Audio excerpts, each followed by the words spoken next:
Assalamualaikum warahmatullahi wabarakatuh. Anak-anak, pada kesempatan ini Bapak akan membahas salah satu kesultanan yang tertua dan muncul pertama di Pulau Jawa. Nah, kesultanan itu adalah Kesultanan Demak Bintoro. Kenapa ada Bintoronya? Nah, Bintoro itu sendiri adalah nama ibu kota dari Kesultanan Demak itu sendiri. Kesultanan Demak sendiri, kalau sekarang wilayahnya itu ada di Kabupaten Demak, Provinsi Jawa Tengah. Kesultanan ini berdiri pada 1475 Masehi. Kemunculan dari kesultanan ini agak unik. Kenapa ya kira-kira?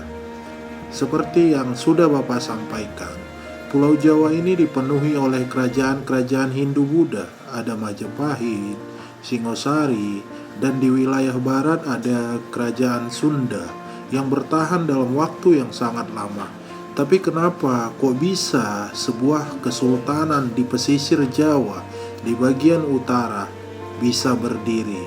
Tentunya kemunculan Demak nggak tiba-tiba muncul aja gitu di tahun 1475. Kemunculan Demak sendiri diakibatkan oleh berbagai faktor-faktor yang menjadi pemicu, diakibatkan oleh berbagai penyebab pendorong kemunculan Kesultanan Demak. Nah, di sini ada 3 yang sudah Bapak tulis. Kita akan lihat sekarang.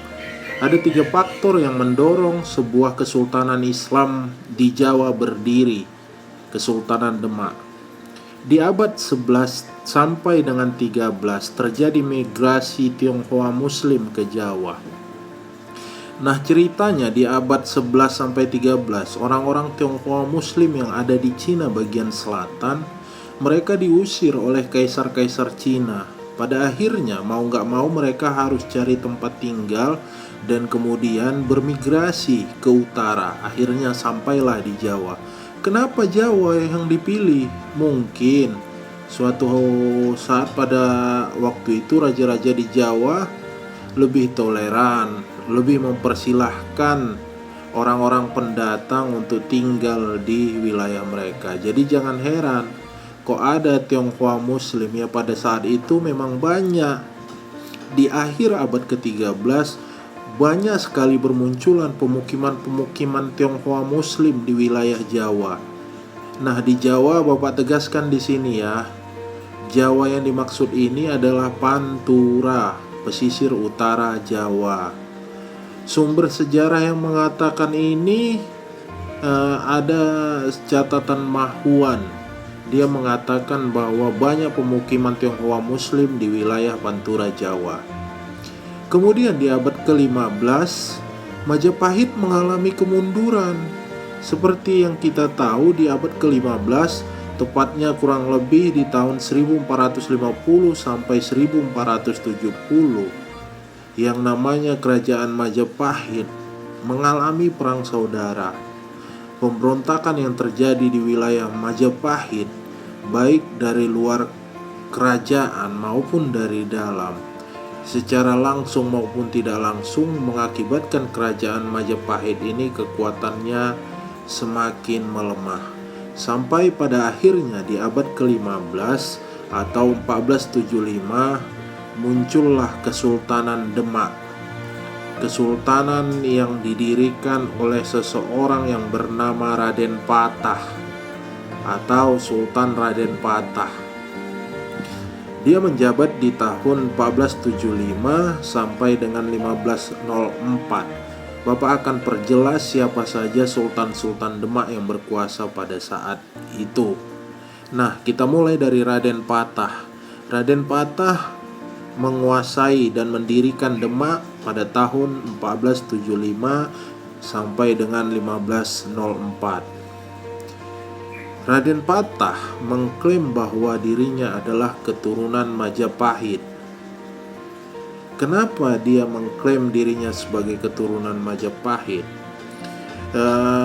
Kalau Bapak pikir tujuannya lebih ke arah politis.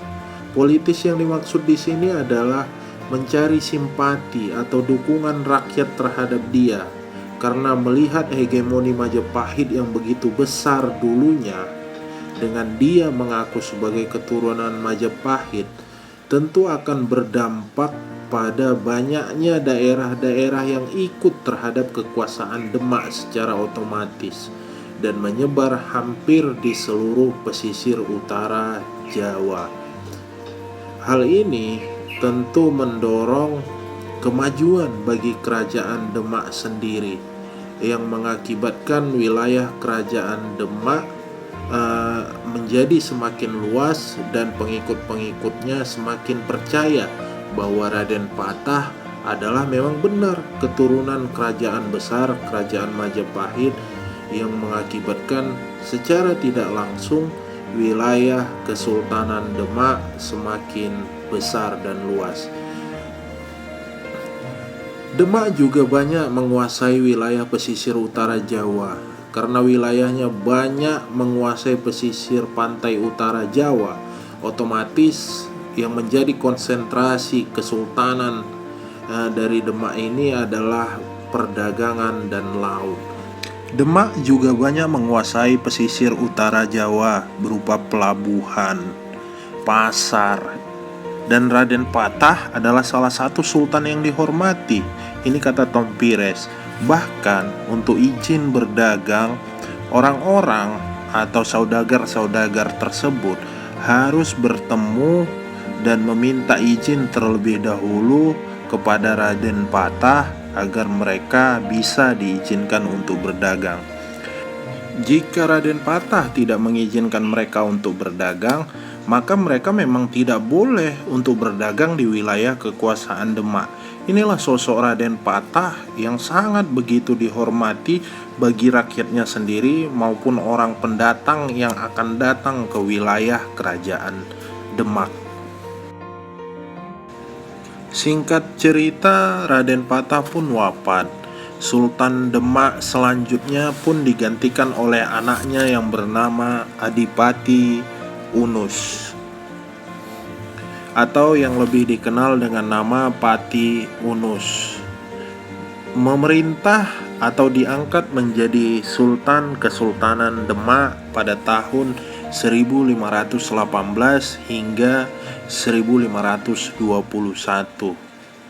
Sebelum Pati Unus menjadi sultan, di wilayah Kesultanan Demak terjadi kekosongan kekuasaan dari Raden Patah ke Adipati Unus.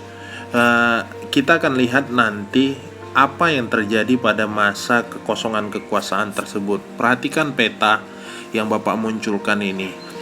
Pada tahun 1511, wilayah Malaka dikuasai oleh Portugis. Itu yang di lingkaran kuning adalah wilayah Malaka. Apa akibatnya ini saat Malaka dikuasai bagi Demak? Tentu berakibat jelas bagi kesultanan tersebut. Bagaimana tidak? Karena Malaka itu adalah bandar perdagangan yang paling sibuk, sedangkan Demak juga fokus pada bagian perdagangan, tentu mengganggu bagi kekuasaan Kesultanan Demak. Kalau ada Portugis di sini melakukan monopoli perdagangan, tentu otomatis akan mengancam keberlangsungan dari Kesultanan Demak. Portugis juga mengincar wilayah Pulau Maluku. Di situ dia harus melewati Kesultanan Demak yang berada di tengah. Demak tentu tidak mengizinkan Portugis untuk berangkat pergi ke Maluku. Sampai pada akhirnya, karena perebutan kekuasaan ini, terjadilah konflik antara Demak dengan Portugis. Nah, sebelum Pati Unus diangkat menjadi sultan, pada tahun 1513 Pati Unus pun memimpin ekspedisi ke Malaka untuk menyerang Portugis. Ekspedisi ke Malaka dilakukan sebanyak 2 kali.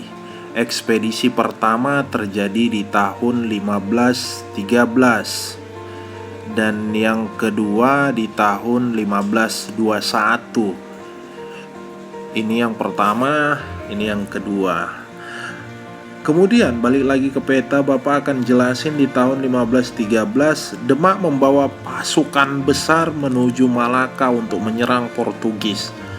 Di ekspedisi pertama ini Pati Unus mengalami kegagalan. Begitu juga dengan ekspedisi yang kedua, Pati Unus mengalami kegagalan. Demak kalah di dalam peperangan melawan Portugis yang dipimpin oleh Sultan Pati Unus. Walaupun Pati Unus mengalami kegagalan dalam menyerang Portugis, 2 kali serangannya ke Malaka gagal terus, tapi warga Jawa, penduduk Jawa pada saat itu sangat tidak mengurangi rasa hormat mereka kepada Pati Unus. Warga Jawa pun memberi gelar kepada dia yang disebut dengan Pangeran Seberang Lor. Artinya apa? Pangeran Seberang Lor adalah sebutan terhormat yang diberikan rakyat Jawa kepada Adipati Unus. Dialah satu-satunya pangeran, orang yang pertama kali yang berani pergi melakukan serangan menyeberang jauh ke utara dan untuk menyerang Portugis di wilayah Malaka. Nah, selain mengalami kegagalan dalam ekspedisinya, Pati Unus pun wafat. Dia meninggal di dalam serangan yang kedua. Tahta kesultanan pun berhenti di tahun 1521. Setelah Pati Unus wafat, disinilah baru mulai konflik drama dari Kesultanan Demak. Kita akan coba lihat di slide selanjutnya. Tadi Bapak bilang Raden Patah mengklaim bahwa dia adalah keturunan Majapahit. Nah, di sini juga masih terjadi perdebatan. Siapa sih bapak dari Raden Patah ini? Ada beberapa pendapat yang menjelaskan siapa yang menjadi bapak dari Raden Patah ini. Yang pertama, ada yang menyatakan bahwa bapaknya Raden Patah adalah seorang abdi Gresik. Abdi artinya pejabat rendahan di wilayah Kresidenan Gresik. Dan yang kedua adalah Brawijaya V. Brawijaya V adalah raja terakhir dari kerajaan Majapahit. Dan yang terakhir, bapak dari Raden Patah ini adalah Perdana Menteri Tiongkok yang datang ke Jawa. Aneh dan tidak jelas sampai sekarang siapa yang menjadi bapak dari Raden Patah. Ibu dari Raden Patah ini adalah Putri Champa, putri yang berasal dari Champa yang berada di wilayah Indochina dekat Kamboja dan dekat Vietnam di daerah sana. Raden Patah mempunyai 3 orang anak. Anak yang pertama bernama Pati Unus, anak yang kedua Raden Kikin, dan anak yang ketiga Raden Trenggono. Tapi saat Pati Unus wafat di tahun 1521, terjadi konflik. Pati Unus tidak mempunyai anak sama sekali. Untuk menggantikan kedudukannya dan harusnya yang berhak menjadi sultan adalah Raden Kikin, karena statusnya sebagai anak kedua dari Raden Patah. Tapi kenapa tidak warna ungu di sini? Warna ungu yang Bapak maksud di sini adalah sultan yang pernah menjabat pada Kesultanan Demak, dan Raden Kikin tidak berwarna ungu.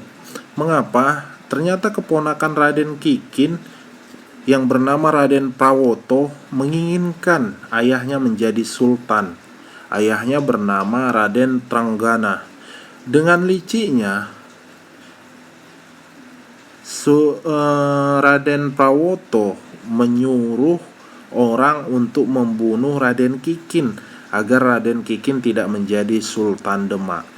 Melalui persekongkolan jahat, Raden Kikin pun dibunuh di wilayah Sedalapen, sehingga julukan Raden Kikin yang diberi rakyat adalah Pangeran Sedalapen. Sedalapen adalah wilayah tempat meninggalnya Raden Kikin yang dibunuh oleh orang suruhan Raden Prawoto. Singkat cerita, Sultan ketiga dari Kesultanan Demak adalah Sultan Trenggono. Dia menjabat menjadi Sultan Demak pada tahun 1521 hingga 1546. Di masa dialah Demak mencapai kejayaan yang besar. Kejayaannya seperti apa? Hampir seluruh kekuasaan Majapahit diambil alih oleh Kesultanan Demak. Kerajaan besar Hindu-Buddha Majapahit pun hanya menyisakan beberapa wilayah saja, termasuk di wilayah ujung timur Pulau Jawa atau wilayah yang disebut dengan daerah Blambangan. Selain dia mengambil alih wilayah kekuasaan Majapahit di masa Sultan Trenggono, juga ada peristiwa-peristiwa yang sangat seru yang mungkin akan Bapak jelaskan nanti di video selanjutnya. Insya Allah jika Bapak sehat, jika Bapak sempat, Bapak akan jelaskan di video selanjutnya. Mungkin besok akan Bapak kirim. Itu saja dulu. Assalamualaikum warahmatullahi wabarakatuh.